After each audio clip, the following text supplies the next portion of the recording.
അല്ലെങ്കിൽ കൂടുതലായിട്ട് നമ്മുടെ പീരീഡ് സമയത്ത് കൂടുതലായിട്ട് വേദന വരിക, അല്ലെങ്കിൽ വന്ധ്യത, ഇൻഫെർട്ടിലിറ്റി, ഇങ്ങനെയുള്ള കാരണങ്ങൾക്കാണ് നമ്മൾ. Hi sir. ഹലോ സാർ, ഈ ഹിസ്ട്രോസ്കോപ്പി മയോമെക്ടമി പറഞ്ഞിട്ടുള്ള സർജറി ഉണ്ടല്ലോ, എന്താണ് സാർ ഈ സർജറി? നമ്മൾ സാധാരണ രീതിയിൽ യൂട്രസിനകത്ത് വരുന്ന മുഴകൾ, അതായത് ഫൈബ്രോയിഡ് നമുക്ക് പല സ്ഥലങ്ങളിൽ വരാം. യൂട്രസിന്റെ അകത്ത് വരാം, യൂട്രസിന്റെ ഭിത്തിയിൽ വരാം, അതുപോലെ തന്നെ യൂട്രസിന്റെ പുറത്തും വരാം. അപ്പം നമ്മൾ യൂട്രസിന്റെ അകത്ത് വരുന്ന ഫൈബ്രോയിഡുകൾ, അതായത് സബ്മ്യൂക്കസ് ഫൈബ്രോയിഡ് എന്നാണ് അതിന് പറയുന്നത്.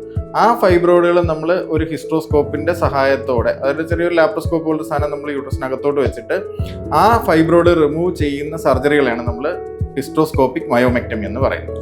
ഇത് ആർക്കൊക്കെ ആയിരിക്കും സാർ ആവശ്യമായിട്ട് വരുന്നത്? അതുപോലെ ഈ ഹിസ്ട്രോസ്കോപ്പി സർജറി കൊണ്ടുള്ള ഗുണങ്ങൾ എന്തൊക്കെയാണ് സാർ? നമ്മൾ സാധാരണ രീതിയിൽ ഈ സർജറി കൂടുതലും ചെയ്യുന്നത് ഈ സബ്മ്യൂക്കസ് ഫൈബ്രോയിഡ് കൊണ്ട് അമിതമായിട്ട് രക്തസ്രാവമുള്ള ആൾക്കാർ, അല്ലെങ്കിൽ കൂടുതലായിട്ട് നമ്മുടെ പീരീഡ് സമയത്ത് കൂടുതലായിട്ട് വേദന വരിക, അല്ലെങ്കിൽ വന്ധ്യത, ഇൻഫെർട്ടിലിറ്റി, ഇങ്ങനെയുള്ള കാരണങ്ങൾക്കാണ് നമ്മൾ ഈ ഹിസ്ട്രോസ്കോപ്പിക് മയോമെക്ടമി ചെയ്യുന്നത്. ഇതിന്റെ പ്രധാനപ്പെട്ട ഗുണമെന്ന് പറയുന്നത്, നമ്മൾ ഹിസ്ട്രോസ്കോപ്പ് ചെറിയൊരു ലാപ്രോസ്കോപ്പ് പോലത്തെ ഉപകരണം നമ്മുടെ ഗർഭപാത്രത്തിൽ വെച്ചിട്ട് ഈ ഫൈബ്രോയിഡ് റിമൂവ് ചെയ്യുന്നതാണ്. അപ്പം നമുക്ക് റെസ്റ്റും കാര്യങ്ങളും വളരെ കുറച്ച്, 1-2 ദിവസത്തെ റെസ്റ്റ് മതി.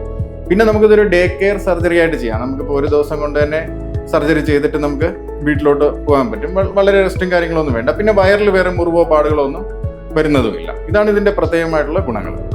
ഈ വന്ധ്യതയെ ഈ സർജറി എങ്ങനെയൊക്കെ ആയിരിക്കും ഹെൽപ്പ് ചെയ്യുന്നത്? നമ്മൾ സാധാരണ രീതിയിൽ നമുക്ക് ഈ സബ്മ്യൂക്കസ് ഫൈബ്രോയിഡ് അല്ലെങ്കിൽ യൂട്രസിനകത്തുള്ള മുഴകൾ വരുമ്പോൾ ചിലപ്പം പ്രഗ്നൻസിക്ക് തടസ്സം വരാനുള്ള സാധ്യതയുണ്ട്. പ്രത്യേകിച്ച് ഇംപ്ലാന്റേഷനോ അല്ലെങ്കിൽ പ്രഗ്നൻസി വളരാനുള്ള ഒരു സാഹചര്യം ചിലപ്പോൾ അതിനകത്ത് ഉണ്ടാവണമെന്നില്ല.